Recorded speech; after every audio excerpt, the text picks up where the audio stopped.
সেই সময় সেই দুঃসময় পথহারা মানুষকে পথ দেখাতে, অচল রাষ্ট্রকে সচল করতে রাষ্ট্র ক্ষমতার কেন্দ্রবিন্দুতে চলে আসেন।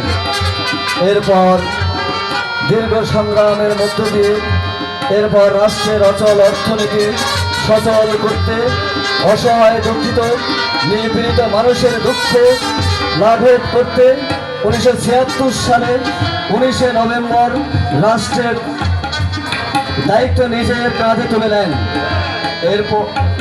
এরপর অনেক প্রতিকূলতার মধ্যে দিয়ে তার দেশপ্রেম দূরদর্শিতা দিয়ে রাষ্ট্রের উন্নয়নমূলক কাজে নিজেকে বিলিয়ে দেন।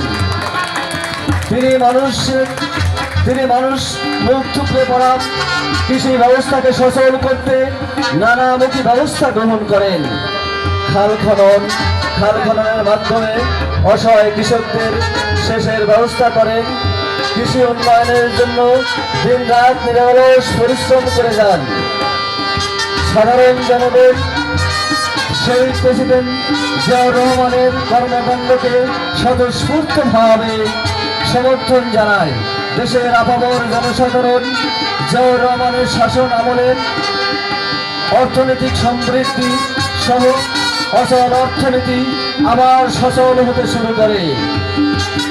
বাংলাদেশ যখন উন্নয়নের পথে ধাপ পেল, ঠিক সেই সময়ে কিছু অসাধু ক্ষমতালোভী স্বার্থান্বেষী সৈনিক অফিসারেরা